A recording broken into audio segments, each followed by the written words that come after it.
Cukup apa nih? Seorang anak berjalan menghampiri tumpukan dari asal kendaraan dan serombong pabrik.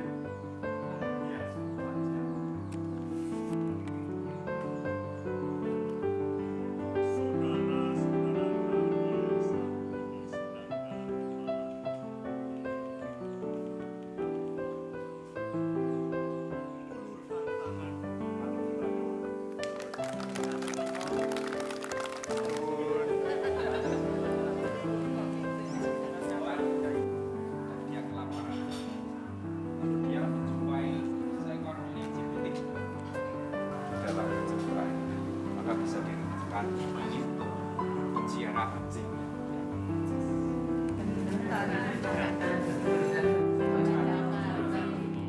Lama, maka Rama itu punya semacam kecurigaan.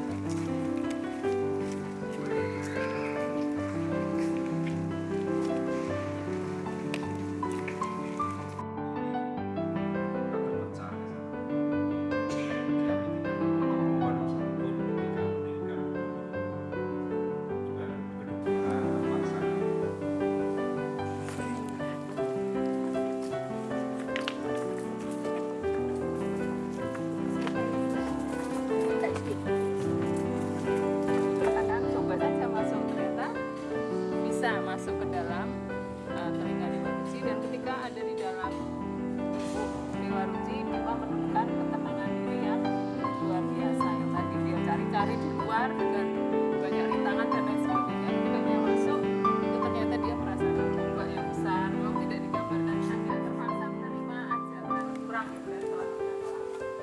Lalu dia penasaran, lalu kalau gitu yang dimasuk ya kira-kira kok saya tuh nggak boleh buka itu belum, masih sebelum langsung dia tadi. Mulai awal pembukaan itu sudah surprise bagi kami karena lain dari yang lain.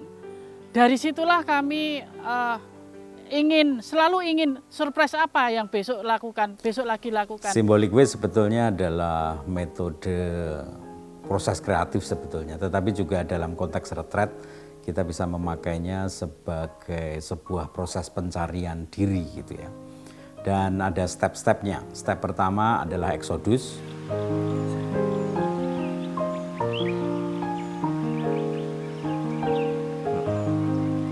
Kami diajak menjelajah di lereng gunung, itu yang membuat saya terkesan karena di sana juga silensium.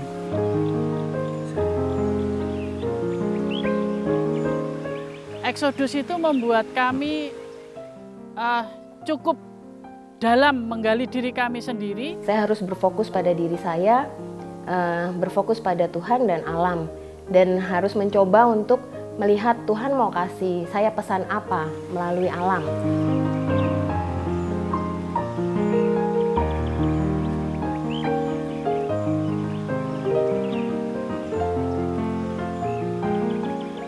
Saya merasa terkesan karena seolah-olah saya melihat diri saya sendiri waktu masih muda.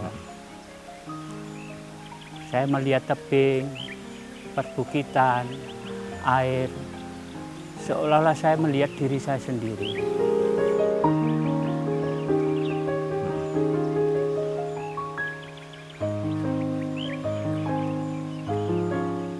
Kita bisa belajar dari alam, betul-betul dari alam, kita mengekspresikan diri. Berbicara dengan alam, seolah-olah alam menunjukkan saya, mengajari saya, sehingga saya bisa menemukan diri saya sendiri. Saya merasa lega, leluasa gitu ya,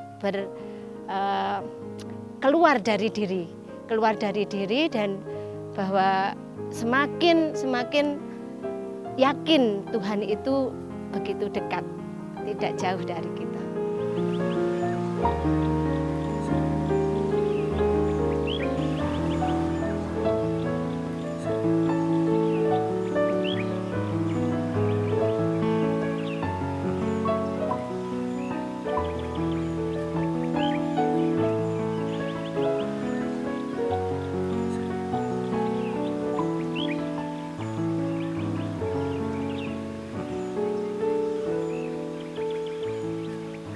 Lalu step kedua, mereka mengolah di dalam kelompok dengan sharing kelompok.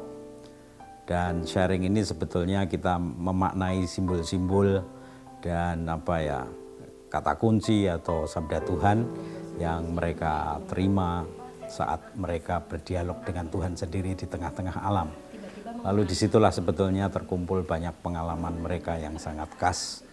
Dan seringkali yang terjadi justru banyak emotion muncul di situ. Bahkan kelompok-kelompok seringkali hampir sampai menangis mengisahkan tentang pengalaman hidupnya. Saya berharap dia yang angkat, puji Tuhan dia. Saya tidak menemukan, tetapi suaranya terdengar dengan jelas. Kemudian kita dapat mendengarkan sharing-sharing dari teman-teman kelompok, sharing tentang kehidupan yang tentunya saya yang masih muda mendapatkan banyak sekali pengalaman dari teman-teman yang lebih senior. Mereka men-sharingkan pengalaman Exodus itu dengan total, dan baru kali ini saya melihat dari semua kelompok itu mereka menemukan banyak simbol dan pengalaman yang menyentuh hati mereka, menguras emosi mereka, pengalaman-pengalaman jatuh, pengalaman-pengalaman duka, pengalaman-pengalaman penderitaan masa lalu yang muncul saat mereka mengadakan Exodus, tetapi kemudian mereka bisa menemukan makna yang positif di balik semua itu.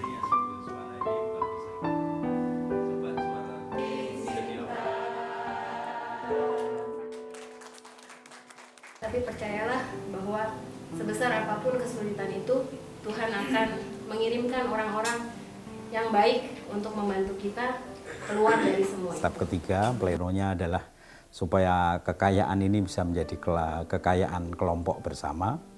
Lalu siang hari, sore harinya mereka bersiap-siap untuk selebrasi. Nah, selebrasi ini juga penting, bagian yang penting dalam Symbolic Way, karena kita merayakan hidup kita merayakan perjumpaan kita dengan Tuhan saat kita berjumpa dengan Tuhan di tengah-tengah alam saat Exodus itu. Tuhan menyayangimu. Firman Tuhan pelita bagi kakimu.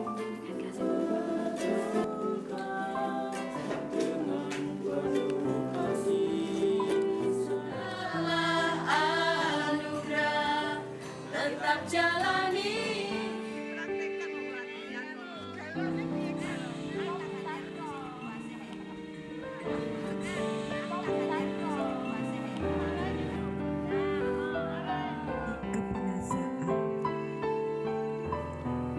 Dari jurang yang dalam aku bersih, tangan kasih-Mu mengangkatku,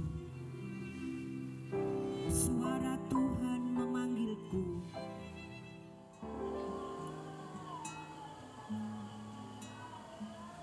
Bunda mengisi hari.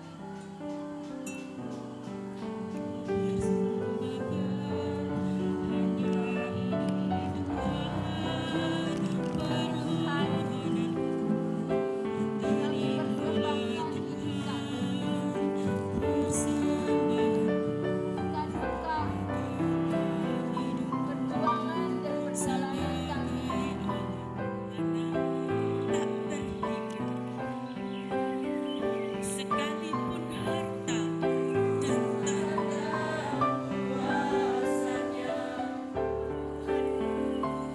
Tuhan, mengapa ini terjadi? Mengapa Tuhan Engkau meninggalkan aku? Mereka tidak peduli. Yang saya rasakan selebrasi tadi malam itu mengharukan bagi kami, terutama saya. Saya ini orang Jawa. Selebrasi seperti ini dilakukan pada saat-saat tertentu dan ada momen-momen penting di dalam kehidupan.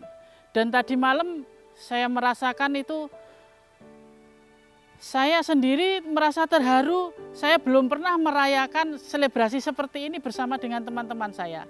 Dan tadi malam saya sungguh-sungguh bahagia. Bahagianya saya karena saya bisa makan bersama dengan teman, lalu saya bisa bercanda bersama, lalu saya seperti menumbuhkan rasa persaudaraan yang tiada hentinya seperti itu. Sehingga tidak ada sekat. Kamu guru, kamu kepala sekolah, kamu pamong, tidak ada. Kita bersama di situ menjadi satu dan kita makan bersama dan kita merayakan apa yang menjadi kemenangan yang saya peroleh saat saya rekoleksi itu.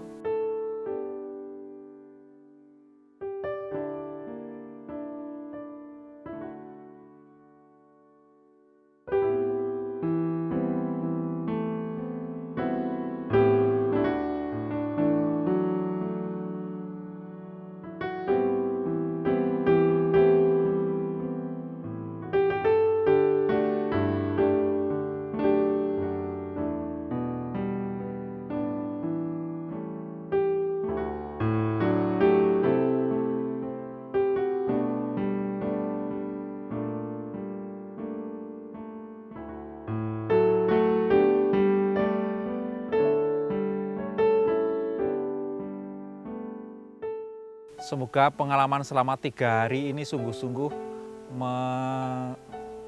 tersimpan di dalam hati mereka karena berupa pengalaman yang sungguh menyentuh dan itu selalu tergambar di dalam ingatan mereka, apalagi pada akhir dari retret simbolik gue ini mereka mengungkapkan niat-niat mereka dalam bentuk topeng.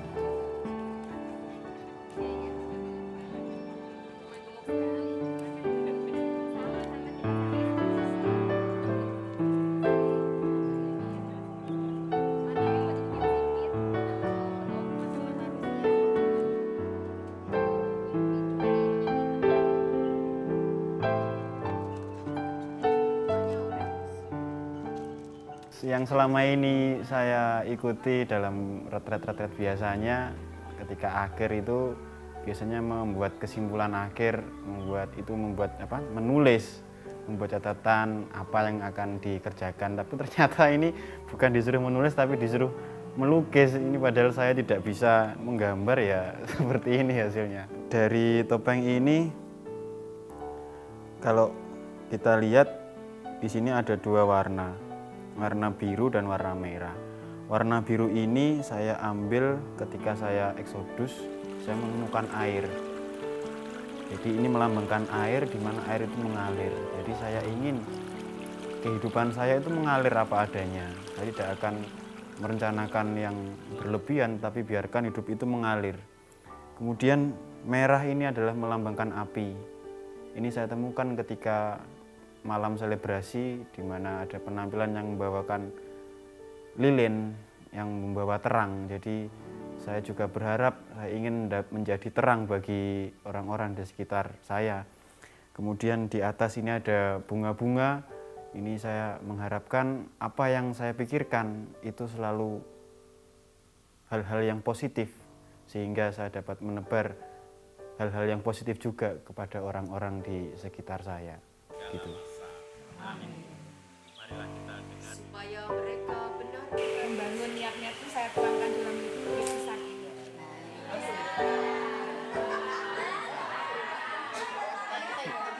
Maka terbelah biru dan hijau. Dari hati saya, karena kehidupan manusia itu maksudnya lebih jelek dari yang saya pikirkan.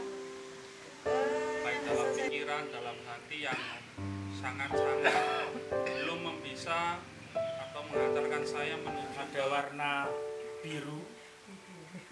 Menurut saya adalah melambangkan kedamaian. Bahwa seorang pemimpin itu Lalu memang saya tidak mau warna yang tajam-tajam. menjadi seorang komunikasi. Terus di dainya ada Yang bisa saya petik di sini bahwa kita bisa belajar dari mana saja.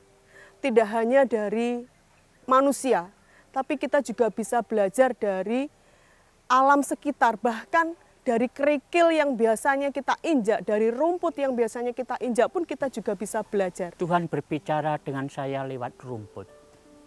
Rumput begitu setia terhadap panggilannya. terhadap hidupnya. Walaupun sudah banyak orang, puluhan orang menginjak-injak, dia tetap tumbuh. Yang paling utama nilai atau buah-buah yang bisa dipetik adalah kebersamaan. Kebersamaan bersama teman-teman baru, kebersamaan dengan alam yang bisa kami rasakan lewat Exodus, kebersamaan dengan teman-teman ketika sharing. Itu yang paling utama yang saya dapatkan, yaitu kebersamaan. Never give up, ya, bahwa saya tidak boleh menyerah. Saya tidak boleh berputus asa, menyerah, karena di balik peristiwa seburuk apapun, ya, makna atau tujuan itu bisa saya nikmati di kemudian hari. Ya, ketika kita sungguh-sungguh lemah, ya, tapi jatuh, kita harus bangkit dan Tuhan menyediakan solusi yang tidak jauh dari kita. Dan itu harus kita temukan. Kita tidak boleh menyerah. Saya terkesan dengan kelompok suster-suster dan para guru dan staf dari Yayasan Santa Luisa, Jawa Timur ini.